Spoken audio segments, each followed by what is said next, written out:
जय श्री सद्गुरुदेवाय नमः। जय श्री गणपति देवाय नमः।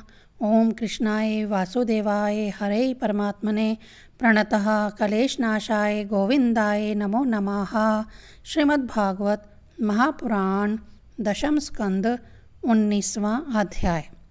गौओं और गोपों को दवानल से बचाना।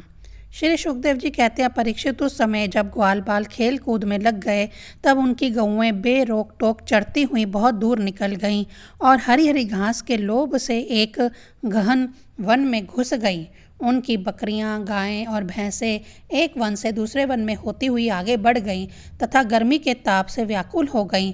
वह बेसुध सी होकर अंत में डकारती हुई इस सरकंडों के वन में घुस गई। जब श्री कृष्ण, बलराम आदि ग्वालपालों ने देखा कि हमारे पशुओं का तो कहीं पता ठिकाना ही नहीं है, तब उन्हें अपने खेल कूद पर बड़ा पछतावा हुआ और वे बहुत कुछ खोजबीन करने पर भी अपनी गौओं का पता ना लगा सके। गौएं ही तो ब्रजवासियों की जीविका का साधन थी। उनके ना मिलने से वह अचेत से हो रहे थे। अब वह गौओं के खुर और दांतों से कटी हुई घास तथा पृथ्वी पर बने हुए खुरों के चिन्हों से उनका पता लगाते हुए आगे बढ़े। अंत में उन्होंने देखा कि उनकी गौएं सरकंडों के खेतों में से रास्ता भूलकर डकारा रही हैं। उन्हें पाकर वह लौटाने की चेष्टा करने लगे। उस समय वह एकदम थक गए थे और उन्हें प्यास भी बड़ी जोरों से लगी हुई थी। इससे वह व्याकुल हो रहे थे। उनकी यह दशा देखकर भगवान श्री कृष्ण अपनी मेघ के समान गंभीर वाणी से नाम ले लेकर गौओं को पुकारने लगे। गौएं अपने नाम की ध्वनि सुनकर बहुत हर्षित हुईं।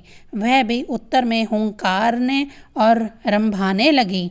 परीक्षित, इस प्रकार भगवान उन गायों को पुकार ही रहे थे कि उस वन में सब और अस्माकत दवा अग्नि लग गई, जो वनवासी जीवों का काल ही होती है।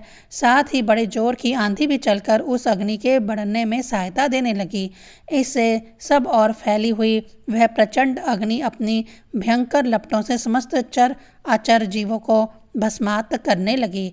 जब ग्वालों और गौओं ने देखा कि दवानल चारों ओर से हमारी ही ओर बढ़ता आ रहा है, तब वह अत्यंत भयभीत हो गए और मृत्यु के भय से डरे हुए जीव जिस प्रकार भगवान की शरण में आते हैं, वैसे ही वे श्री कृष्ण और बलराम जी की शरण में होकर उन्हें पुकारते हुए बोले, महावीर श्री कृष्ण, प्यारे श्री कृष्ण, परम बलशाली राम, हम तुम्हारे शरणागत हैं। देखो, इस समय हम दवानल से जलना ही चाहते हैं। तुम दोनों हमें इससे बचाओ। श्री कृष्ण, जिनके तुम ही भाई बंधु और सब कुछ हो, उन्हें तो किसी प्रकार का कष्ट नहीं होना चाहिए। सब धर्मों के ज्ञाता श्याम सुंदर, तुम ही हमारे एकमात्र रक्षक एवं स्वामी हो।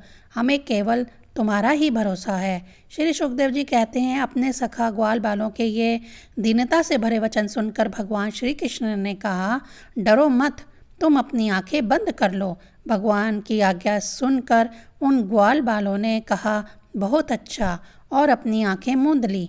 तब योगेश्वर भगवान श्री कृष्ण ने उस भयंकर आग को अपने मुंह से पी लिया और इस प्रकार उन्हें उस घोर संकट से छुड़ा दिया। इसके बाद जब ग्वाल बालों ने अपनी अपनी आंखें खोल कर देखा, तब अपने को भंडीर वट के पास पाया। इस प्रकार अपने आप को और गौओं को दवानल से बचा देख वे ग्वाल बाल बहुत ही विस्मित हुए। श्री कृष्ण की इस योग सिद्धि तथा योग माया के प्रभाव को एवं दवानल से अपनी रक्षा को देखकर उन्होंने यही समझा कि श्री कृष्ण कोई देवता हैं। परीक्षित, सायाकाल होने पर बलराम जी के साथ भगवान श्री कृष्ण ने गौएं लौटाई और वंशी बजाते हुए उनके पीछे पीछे ब्रज की यात्रा की। उस समय ग्वाल बाल उनकी स्तुति करते आ रहे थे। इधर ब्रज में गोपियों को श्री कृष्ण के बिना एक एक क्षण 100 युग के समान हो रहा था। जब भगवान श्री कृष्ण लौटे तब उनका दर्शन करके वे परम आनंद में मग्न हो गई। 19वां अध्याय संपूर्ण। ओम नमो भगवते वासुदेवाय नमः।